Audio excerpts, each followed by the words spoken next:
शिक्षा का सूरज है निकला, हो रहा है अब उजाला, आंखें खोलो। हमको भी है लिखना पढ़ना, हमको भी है आगे बढ़ना, तुम भी बोलो।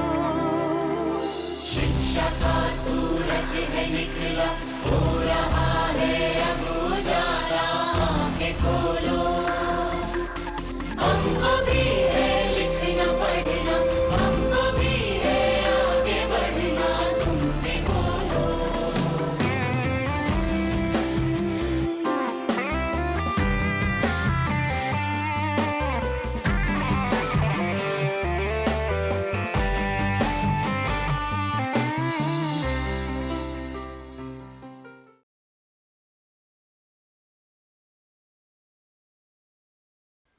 सभी को सादर नमस्कार।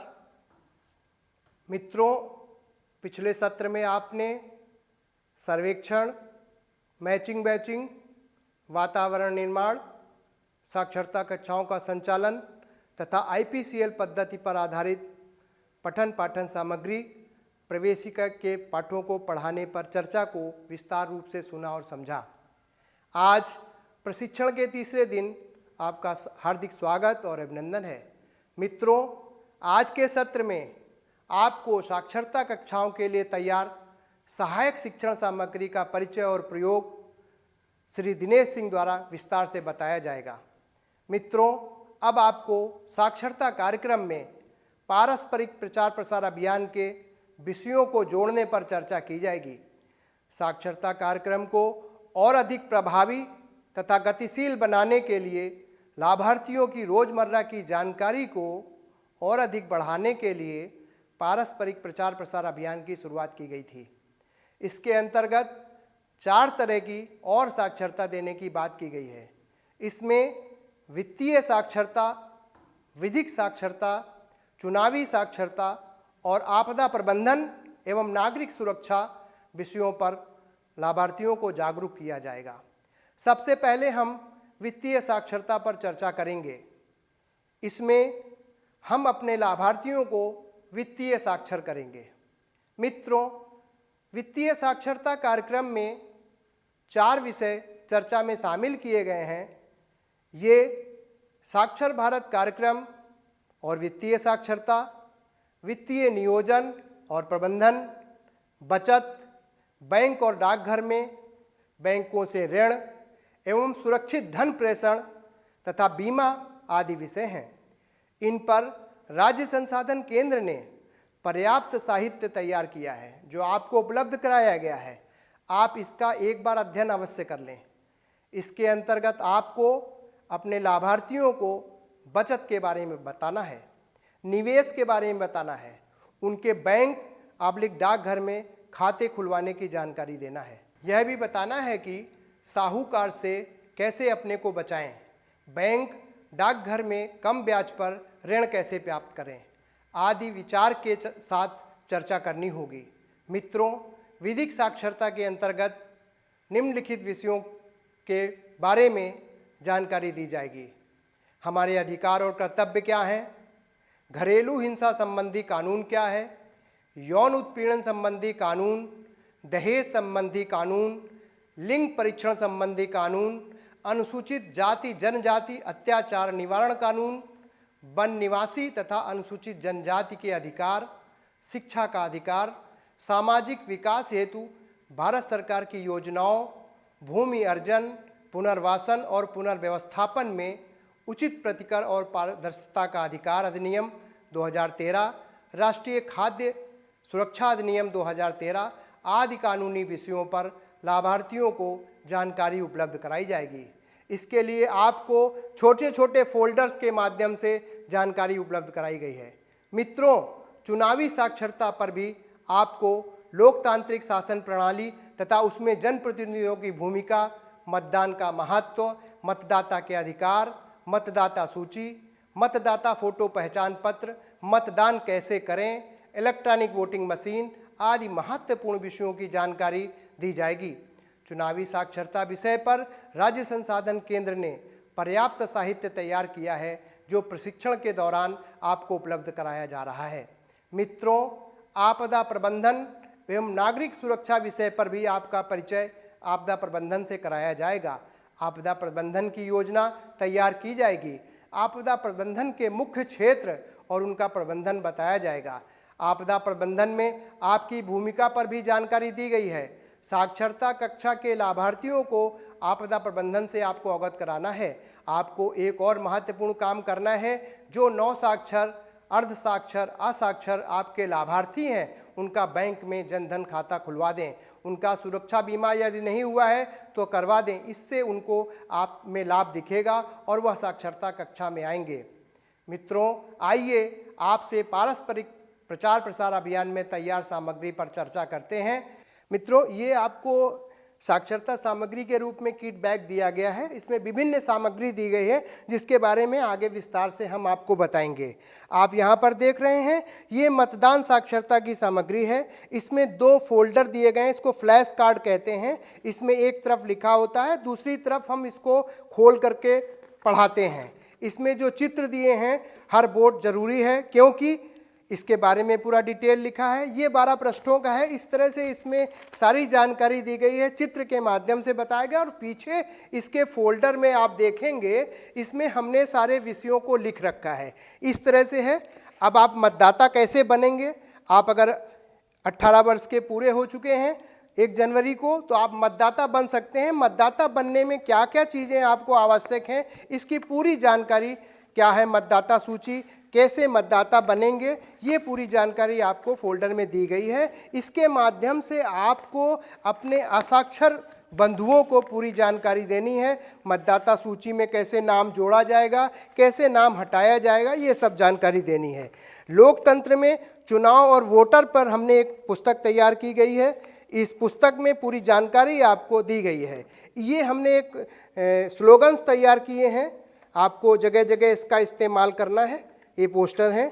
इसके अतिरिक्त अब यहाँ पर आप देखेंगे, वित्तीय साक्षरता के संबंध में वित्तीय संस्थान आपके द्वार, ये हमने पुस्तक तैयार की गई। ये आपको किट में सारी सामग्री मिलेगी, रखी है। प्रेरक के लिए वित्तीय साक्षरता आधारित गतिविधि पुस्तक तैयार की गई है। बीमा है, ऋण है। वित्तीय साक्षरता अभियान के लिए प्रचार सामग्री इसमें दी गई है। बचत कैसे करें इसमें बताया गया है। वित्तीय समावेशन के बारे में संपूर्ण जानकारी इस फोल्डर में दी गई। इस फोल्डर में संपूर्ण जानकारी आपको दी गई। ऐसे फोल्डर है, ये इस तरह से फोल्डर में पूरी जानकारी आपको इसमें दी गई है। मित्रों, इसमें बहुत सारे स्लोगन्स आपको दिए गए हैं जो आप अपने साक्षरता केंद्र पर स्टिकर को लगाएंगे। इसमें बहुत सारे स्लोगन्स दिए हैं जो साक्षरता कार्यक्रम के बारे में आपको वित्तीय साक्षरता से कैसे जोड़ेंगे, वित्तीय प्रबंधन से कैसे जोड़ेंगे, कैसे बीमा से जुड़ेंगे, इसकी सब जानकारी आपको इन तमाम सारे स्लोगन्स में दी गई है। मित्रों, इसके अतिरिक्त कानूनी साक्षरता विषय पर हमने एक संदर्भ पुस्तिका तैयार की है। ये प्रेरक के लिए है, जो प्रेरक हमारे ग्रामीण अंचल पर साक्षरता केंद्र के मुख्य घटक होते हैं, उनके लिए एक गतिविधि पुस्तक बनाई गई है। इसमें कानून से संबंधित छोटी छोटी पुस्तकों के माध्यम से शिक्षा का अधिकार अधिनियम एक छोटी सी कहानी के माध्यम से हमने समझाने का प्रयास किया है। ये गरिमा का सवाल है। ये महिलाओं के जो उत्पीड़न के, लैंगिक उत्पीड़न के जो कानून हैं उससे संबंधित कहानी के माध्यम से हमने बताने का इसमें प्रयास किया है। ये दहेज प्रतिषेध अधिनियम 1961, ये इसमें भी कहानी है। एक आशा की किरण है, घरेलू हिंसा पर आधारित है। अत्याचार का अंत, ये अनुसूचित जाति जनजाति निवारण अधिनियम पर आधारित है। नागरिकों के कर्तव्य और अधिकार पर हमने फोल्डर बना रखे हैं। मुफ्त कानूनी सहायता से संबंधित पोस्टर है। महात्मा गांधी ग्रामीण रोजगार गारंटी कानून 2005 पे संबंधित पोस्टर बना हुआ है। गर्भधारण एवं प्रसव पूर्व निदान तकनीक पर ये जो कानून बना है, इससे संबंधित इस पोस्टर में पूरी जानकारी संक्षेप में दी गई है। एक ये अनुसूचित जाति और जनजाति अत्याचार निवारण जो कानून बना है, इसको फोल्डर के माध्यम से बताने का प्रयास किया गया है। ये आपके इसमें दिया गया है। इसके अतिरिक्त एक और महत्वपूर्ण जो जानकारी है वो आपदा प्रबंधन है। मित्रों, हमारे यहाँ जो आपदाएं हैं वो 3 प्रकार से आती हैं। एक तो सूखा है, वो प्राकृतिक आपदा है। भूकंप और भूस्खलन प्राकृतिक आपदा है। और बाढ़, जिसकी समस्या हमारे यहाँ निरंतर रहती है। इसमें हमने छोटी छोटी पुस्तकों के माध्यम से जानकारी दी है कैसे आप बाढ़ से जो का प्रबंधन करेंगे। बाढ़ आने के पहले आप क्या तैयारी करेंगे, सूखा के आने के पहले क्या तैयारी करेंगे, भूकंप और भूस्खलन के संबंध में क्या तैयारी करेंगे। बाढ़ प्रबंधन पर हमने एक ये फ्लैश कार्ड तैयार किया है। ये उसी प्रकार से फ्लैश कार्ड है जैसे अभी आपने पिछले उसमें देखा है मतदान से संबंधित, ये ऐसे है, इस तरह से इसमें हम जानकारी देते हैं और आपको ये प्रबंधन की तरीके विभिन्न तरीकों से ये बताया गया है। ऐसे हम अपने असाक्षर बंधुओं को बताते हैं। धन्यवाद। मित्रों, आपने देखा राज्य संसाधन केंद्र उत्तर प्रदेश द्वारा तैयार पठन पाठन सामग्री जो उपर्युक्त विषयों पर तैयार की गई है कितनी महत्वपूर्ण है। इन सामग्रियों में चारों विषयों पर वित्तीय साक्षरता, मतदान साक्षरता, कानूनी साक्षरता और आपदा प्रबंधन जैसे विषयों पर जो सामग्री दी गई है उसमें आईईसी मटेरियल, इंफॉर्मेशन कम्युनिकेशन का भी मटेरियल है और प्रचार प्रसार की भी सामग्री शामिल है। इससे आप समझ ही गए होंगे कि साक्षरता कार्यक्रम में पारस्परिक प्रचार प्रसार अभियान के अंतर्गत जोड़े गए विषय कितने महत्वपूर्ण हैं। आप आगे साक्षरता कक्षाओं में इनका प्रयोग करेंगे। बहुत बहुत धन्यवाद। नमस्कार, राज्य संसाधन केंद्र उत्तर प्रदेश लखनऊ की ओर से आपका स्वागत है। साक्षरता केंद्र पर पठन पाठन को सरल, सहज और रुचिकर बनाने के लिए सहायक शिक्षण सामग्री की भूमिका अत्यंत महत्वपूर्ण होती है। राज्य संसाधन केंद्र उत्तर प्रदेश लखनऊ ने ऐसी ही रुचिपूर्ण सहायक सामग्री तैयार की है। ये सामग्री नईकरण प्रवेशिका के पाठों पर आधारित है। प्रेरक और वीटी इसका उपयोग करके खेल खेल में शिक्षार्थियों को वर्णों, शब्दों, अंकों और संख्याओं का ज्ञान आसानी से करा सकते हैं। सहायक शिक्षण सामग्री के उपयोग से शिक्षार्थियों को सीखने में आनंद आता है, उनमें आत्मविश्वास बढ़ता है, निर्णय लेने की क्षमता का विकास होता है, वे जल्दी और आसानी से सीखते हैं। आइए देखते हैं तैयार शिक्षण सामग्री के कुछ नमूने। ये हैं वर्णों के कार्ड। इनमें स्वर भी हैं और व्यंजन भी। कुछ कार्ड मात्राओं के भी हैं। अलग अलग पाठों के लिए सिखाए गए लिपि चिन्हों को चुनकर कार्डों का प्रयोग उनकी पहचान कराने के लिए किया जा सकता है। इन कार्डों से सीखने सिखाने के लिए अलग अलग तरीके की गतिविधियां कराई जा सकती हैं। प्रेरक और वीटी इसी तरह शब्दों के कार्ड बनाकर भी प्रयोग कर सकते हैं। इस चार्ट में पाठ 1 और 2 में सिखाए गए लिपि चिन्हों को शामिल किया गया है। इस गतिविधि के लिए 40 गोटियों की व्यवस्था करनी पड़ेगी। गोटियों के रूप में इमली या रेड़ी के बीजों अथवा गिट्टियों का प्रयोग किया जा सकता है। इसे 4 शिक्षार्थी मिलकर खेल सकते हैं। एक शिक्षार्थी घेर में से एक गोटी उठाकर चार्ट के ऊपर गिराएगा। जिस वर्ण पर गोटी गिरेगी उसे शिक्षार्थी पहचानेगा। यदि वो उस वर्ण को पहचान कर ठीक ठीक पढ़ लेगा तो वो गोटी अपने पास रख लेगा और दूसरी गोटी उठाकर दूसरी चाल चलेगा। अगर वो वर्ण को नहीं पहचान पाता है तो उसी गोटी से दूसरा शिक्षार्थी अपनी चाल चलेगा। इस तरह खेल चारों शिक्षार्थियों के बीच तब तक चलता रहेगा जब तक ढेर की सभी गोटियां समाप्त नहीं हो जाएंगी। अंत में जिसके पास सबसे ज्यादा जीती हुई गोटियां होंगी वो प्रथम घोषित किया जाएगा। अन्य शिक्षार्थी क्रमशः द्वितीय, तृतीय और चतुर्थ घोषित होंगे। इसी तरह से आगे के पाठों को शामिल करते हुए अन्य चार्ट भी तैयार किए जा सकते हैं। ये हरे और लाल रंग के 2 तरह के शब्द कार्ड हैं। प्रवेशिका भाग 1 के 4 पाठ समाप्त कर लेने के बाद इन कार्डों का प्रयोग किया जा सकता है। इन्हें खेलने के लिए शिक्षार्थियों के 2 समूह बनाए जाएंगे। समूह नंबर 1 को हरे रंग वाले कार्ड दिए जाएंगे और समूह नंबर 2 को लाल रंग के कार्ड दिए जाएंगे। समूह नंबर 1 अपने में से कोई एक कार्ड निकालकर सामने रखेगा। दूसरा समूह उसमें लिखे शब्द का जोड़ा मिलाएगा, जैसे असली, नकली, कमीज, पैजामा।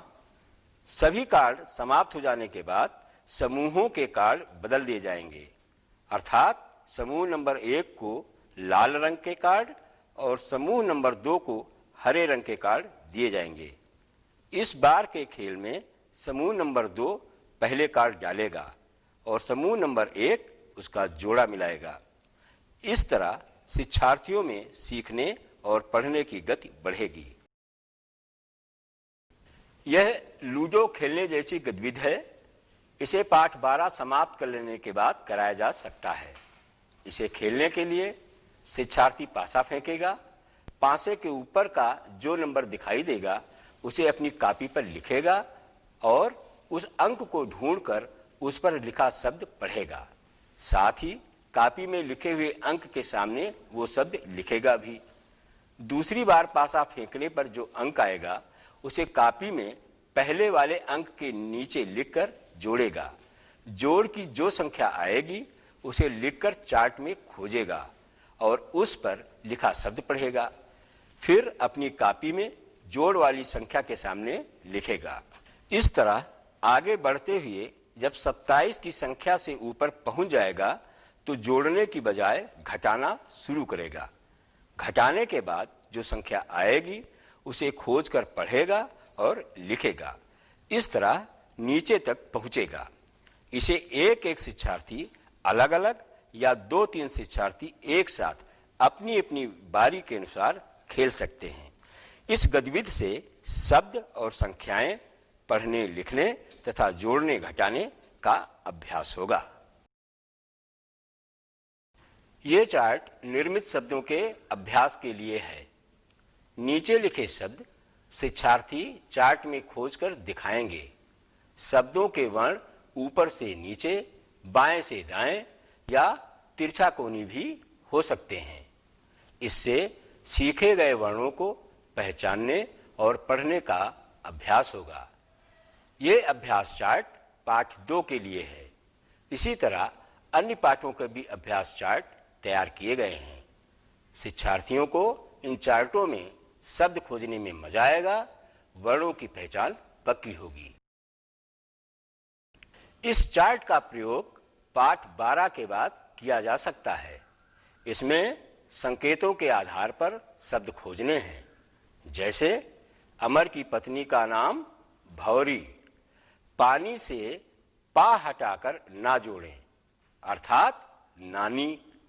इसी तरह संकेतों को समझकर शिक्षार्थी पहले शब्द को बूझेंगे, फिर उस शब्द को चार्ट में ऊपर से नीचे या बाएं से दाएं खोजेंगे। शिक्षार्थियों की सुविधा के लिए नीचे एक तरफ उत्तर भी लिखे हुए हैं। वे बूझे गए शब्द को उत्तर से मिला सकते हैं। यह प्रवेशिका के पाठ 3 पर आधारित एक चार्ट है। इसी तरह पाठ 21 तक के सभी पाठों पर आधारित चार्ट बनाए गए हैं। ये सभी चार्ट स्पाइरल बाइंडिंग द्वारा एक में पिरोए गए हैं, जिन्हें कैलेंडर की तरह केंद्र की दीवार पर टांगा जा सकता है। प्रेरक या वीटी जिस दिन जो पाठ पढ़ाएंगे उस दिन उस पाठ का चार्ट पलटकर लगाएंगे। चार्ट के माध्यम से वर्णों की पहचान कराने, चित्र के आधार पर चर्चा कराने और निर्मित शब्दों को पढ़ाने में अधिक सुविधा होगी। इससे शिक्षार्थियों को भी समझने और सीखने में आसानी होगी। रामशलाका की तरह यह वर्णशलाका है। इसका प्रयोग पाठ 21 के बाद किया जा सकता है। इसमें एक शिक्षार्थी शलाका की पहली लाइन के 9 खानों में से किसी एक पर उंगली या माचिस की तीली रखेगा। फिर उस खाने में लिखे वर्ण को कॉपी पर लिख लेगा। मान लेते हैं उस खाने पर गा लिखा है तो कॉपी पर गा लिखेगा। उसके बाद गा के आगे गिनकर 9वें खाने में लिखे हुए वर्ण को कॉपी पर गा के आगे लिखेगा। इस तरह आखिरी तक हर 9वें खाने के वर्ण को आगे लिखता जाएगा। अंत में कॉपी पर लिखे वर्णों को मिलाकर सार्थक वाक्य बनाएगा। यह वाक्य बनेगा, डायरिया पीड़ित को चीनी नमक का घोल दें। इसी तरह बारी बारी से शिक्षार्थी एक एक सार्थक वाक्य बनाएंगे। इस वर्णशलाका से 9 सार्थक वाक्य बनेंगे। इन वाक्यों पर शिक्षार्थियों के बीच संबंधित विषय पर चर्चा भी कराई जा सकती है। ये 1 से लेकर 100 तक की संख्याओं के कार्ड हैं। गणित की गतिविधि कराने के लिए ये कार्ड बहुत उपयोगी हैं। अलग अलग पाठों में सिखाई गई गिनतियों के अनुसार छांटकर इन कार्डों का प्रयोग किया जा सकता है। इनसे थोड़ा सा हेर फेर के साथ अलग अलग तरह की गतिविधियां अदल बदल कर कराई जा सकती हैं। यह गतिविधि पाठ 2 में 1 से 5 तक के अंकों की पहचान का अभ्यास कराने के लिए है। इसमें प्रेरक या वीटी प्रश्न करेगा और शिक्षार्थी गिनतियों के चार्ट में उस अंक पर उंगली रखकर उत्तर देंगे। ये गतिविधि अंकों की पहचान पक्की करेगी। प्रेरक या वीटी बारी बारी से सभी शिक्षार्थियों से प्रश्न करेगा। शेर बग्घी का खेल गांवों में खूब प्रचलित है। कहीं कहीं इसे सूरा बग्घी, सिरबग्घ या 16 गोटी के नाम से भी जाना जाता है। शिक्षार्थियों के बीच गतिविधि कराने के लिए यहाँ इसमें 16 के बजाय 18 गोटियां रखी गई हैं। गोटियां अलग अलग 2 रंगों में दफ्ती या मोटे कागज से काटकर बनाई जा सकती हैं। इन गोटियों पर 1 से 18 तक के अंक लिख दिए जाएंगे। इसे 2 शिक्षार्थियों के बीच खेला जाएगा। दोनों शिक्षार्थी अपने अपने रंग की गोटियां अपनी अपनी तरफ के खानों में रखेंगे। जिस गोटी पर जो नंबर लिखा होगा वो गोटी उसी नंबर के खाने में रखी जाएगी। जो शिक्षार्थी अपनी गोटी पहले बिछा लेगा वो अपनी चाल पहले शुरू करेगा। पहली चाल 1, 4, 5 या 6 अंक वाली गोटी से शुरू होगी। शुरू करने वाला शिक्षार्थी इन अंकों की कोई भी गोटी शून्य वाले स्थान पर रखेगा। दूसरा शिक्षार्थी इस गोटी को पीटकर उसके बाद वाली खाली जगह पर अपनी गोटी रख देगा। जिस गोटी को पीटेगा उसे वो अपने पास रखेगा। इसी तरह शिक्षार्थी अपनी अपनी चाल चलकर अपनी गोटी का बचाव करते हुए दूसरे की गोटी पीटने की कोशिश करेंगे। अंत में जब किसी एक शिक्षार्थी की सभी गोटियां पीटकर दूसरे शिक्षार्थी के पास चली जाएंगी तब खेल समाप्त होगा। जो शिक्षार्थी दूसरे शिक्षार्थी की सभी गोटियां पीट लेगा वो विजयी घोषित होगा। इस गतिविधि को पाठ 4 के बाद कराया जा सकता है। यह केवल पांसे से खेली जाने वाली गतिविधि है। इसे 4 शिक्षार्थी साथ मिलकर बारी बारी से खेल सकते हैं। शिक्षार्थी अपनी बारी आने पर पासा फेंकेंगे। पासा फेंकने पर जो अंक आएगा उसे अपनी कॉपी पर लिख लेंगे। दूसरी बार पासा फेंकने पर जो अंक आएगा उसे पहले वाले अंक के नीचे लिखकर जोड़ेंगे। जो जोड़ आएगा उसमें अगली बार वाला अंक जोड़ेंगे। इसी तरह सभी शिक्षार्थी पासे की मदद से अंक जोड़ते जाएंगे। जो शिक्षार्थी सबसे पहले 20 पर पहुंच जाएगा वो विजयी होगा। दूसरी पारी के खेल में घटाने का काम करेंगे। घटाने के लिए अपनी अपनी कॉपी पर सबसे पहले 20 लिख लेंगे। उसके बाद पासा फेंकने पर जो अंक आएगा उसे 20 में से घटाएंगे। इसी तरह घटाते घटाते जो सबसे पहले 0 पर पहुंच जाएगा वो विजयी घोषित किया जाएगा। यह गतिविधि पाठ 4 के बाद कराई जा सकती है। इस तालिका में 0 से 20 तक के अंक लिखे हैं। इस तालिका की मदद से शिक्षार्थी आसानी से जोड़ घटाने के सवाल कर सकते हैं। मान लीजिए 7 में 6 जोड़ना है तो 7 को ऊपर की लाइन में खोजेंगे और 6 को बाईं तरफ की लाइन में खोजेंगे। अब 7 से नीचे की ओर और 6 से दाईं ओर चलेंगे। जहां दोनों तरफ से आकर मिलेंगे वही उत्तर होगा। 7 और 6 से चलने पर 13 पर मिलेंगे, अर्थात 7 में 6 जोड़ने पर 13 आएगा। इसी प्रकार इस तालिका से घटाने के सवाल भी किए जा सकते हैं। मान लीजिए 17 में से 8 घटाना है तो 8 को बाईं ओर की लाइन में खोजेंगे। अब जिसमें से घटाना है यानी कि 17 को 8 के सामने दाईं ओर की लाइनों में खोजेंगे। 17 मिल जाने पर उससे ऊपर की ओर बढ़ेंगे। ऊपर जिस अंक पर पहुंचेंगे वही उत्तर होगा। 17 से ऊपर जाने पर 9 पर पहुंचेंगे, अर्थात 17 में से 8 घटाने पर 9 बचेगा। इस तालिका का प्रयोग जोड़ने के लिए पाठ 4 के बाद और घटाने के लिए पाठ 7 के बाद किया जा सकता है। इस तालिका से गुणा और भाग के सवाल आसानी से किए जा सकते हैं। मान लीजिए 8 में 9 से गुणा करना है, तो 8 को ऊपर वाली लाइन में खोजेंगे और 9 को बाईं ओर वाली लाइन में खोजेंगे। अब 8 से नीचे की ओर और 9 से दाईं ओर बढ़ेंगे, जहां दोनों तरफ से जाकर मिलेंगे वही उत्तर होगा। 8 से नीचे की ओर और 9 से दाईं ओर चलने पर 72 पर मिलेंगे, अर्थात 8 में 9 से गुणा करने पर 72 आएगा। इसी प्रकार इस तालिका से भाग के सवाल भी किए जा सकते हैं। मान लीजिए 63 में 7 से भाग देना है, तो बाईं ओर वाली लाइन में 7 खोजेंगे। अब 7 के ठीक सामने दाईं ओर 63 तक बढ़ते जाएंगे। 63 पर पहुंचकर ऊपर की ओर चलेंगे। ऊपर जिस अंक पर पहुंचेंगे वही उत्तर होगा। 63 से ऊपर चलने पर 9 पर पहुंचेंगे, अर्थात 63 में 7 से भाग देने पर उत्तर 9 आएगा। इस तालिका का प्रयोग गुणा के लिए पाठ 16 के बाद और भाग के लिए पाठ 17 के बाद किया जा सकता है। इस पोस्टर का प्रयोग पाठ 7 के बाद किया जा सकता है। इसमें पीपल के पत्तों पर 50 तक की संख्याएं लिखी हैं।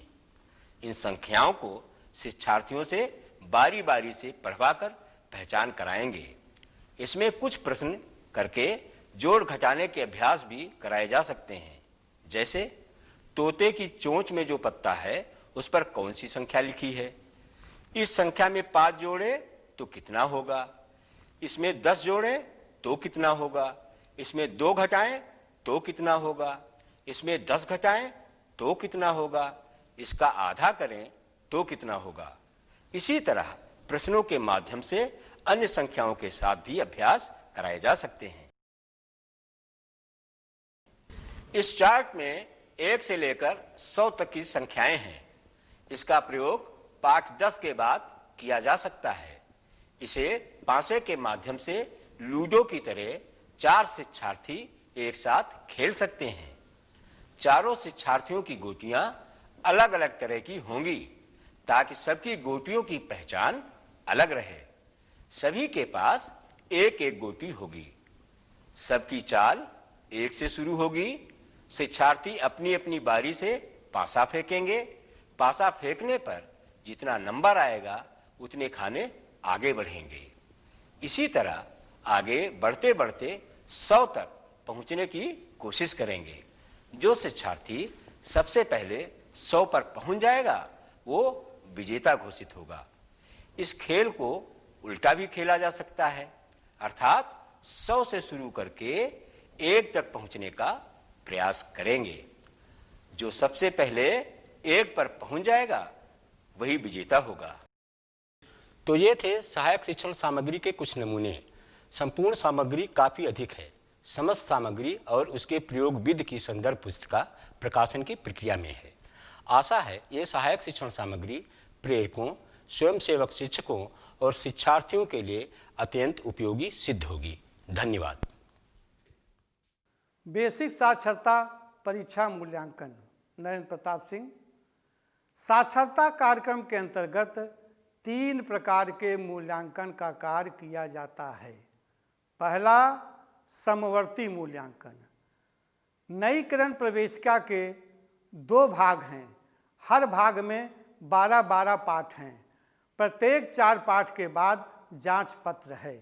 इस प्रकार कुल 6 जांच पत्र हैं। जांच पत्र का कार्य पढ़ाने वाला कार्यकर्ता स्वयं सभी प्रतिभागियों से करवाएगा तथा जांच भी करेगा। इससे यह मालूम होगा कि कौन कौन प्रतिभागी दक्षतापूर्वक कार्य कर लिया है तथा किस किस प्रतिभागी को पढ़ाने पर और विशेष बल दिया जाए ताकि सभी प्रतिभागी की दक्षता समान हो जाए। नंबर 2, आंतरिक मूल्यांकन। जब प्रतिभागी पूरी प्रवेशिका के द्वारा पढ़ना लिखना गणित सीख लेता है तब वह क्रियान्वयन एजेंसी अपने स्तर से सभी पढ़ने वाले प्रतिभागियों का आंतरिक मूल्यांकन करता है, जिससे यह पता चल सके कि कौन कौन साक्षरता केंद्र साक्षरता के राष्ट्रीय मानक के स्तर तक हासिल कर लिया है, कौन कौन साक्षरता केंद्र को अभी और रिवीजन की ज़रूरत है। तब यहाँ पर विशेष बल दिया जाता है कि सभी प्रतिभागी का सीखने का स्तर राष्ट्रीय स्तर का मानक तक हो जाए। तीसरा, वह मूल्यांकन एजेंसी। पठन पाठन की संपूर्ण प्रक्रिया समाप्त करने के बाद राष्ट्रीय साक्षरता मिशन भारत सरकार द्वारा चिन्हित मूल्यांकन एजेंसी द्वारा कार्यक्रम का मूल्यांकन कराया जाता है। इससे यह निष्कर्ष निकलता है कि साक्षरता दर में कितनी वृद्धि हुई और कितने स्तर तक पहुंचना है। अभी हमने आपको समवर्ती मूल्यांकन, आंतरिक मूल्यांकन, बाह्य मूल्यांकन के बारे में बताया। अब मैं राष्ट्रीय मूल्यांकन के बारे में आपको बता रहा हूँ। बेसिक साक्षरता परीक्षा, जब साक्षरता केंद्र में पठन पाठन का कार्य पूरा हो जाता है तब NIS द्वारा परीक्षा ली जाती है। NIS को साक्षरता केंद्र पर प्रतिभागियों की संपूर्ण जानकारी एक प्रोफार्मा पर भरकर भेज दिया जाता है। NIS द्वारा सील पेपर SLMA को उपलब्ध कराया जाता है। SLMA द्वारा प्रदेश के पूरे जनपद में परीक्षा एक दिन में 10 बजे से 5 बजे तक लिया जाता है। प्रतिभागी 10 से 5 बजे के बीच कभी भी परीक्षा में भाग ले सकते हैं। परीक्षा ग्राम पंचायत के प्राइमरी, जूनियर हाई स्कूल, ग्राम के स्कूल प्रधानाध्यापक एवं प्रधान की उपस्थिति में सील्ड पेपर खोला जाता है। लिफाफे पर ग्राम प्रधान एवं प्रधानाध्यापक एवं प्रेरक अध्यापक के हस्ताक्षर किया जाता है। राज्य संसाधन केंद्र उत्तर प्रदेश, राज्य साक्षरता मिशन के सभी अधिकारी परीक्षा का पर्यवेक्षण करते हैं। परीक्षा समाप्त के बाद सभी परीक्षा प्रपत्र स्कूल में एक अलमारी में रखकर लाख लगाकर सील कर दिया जाता है।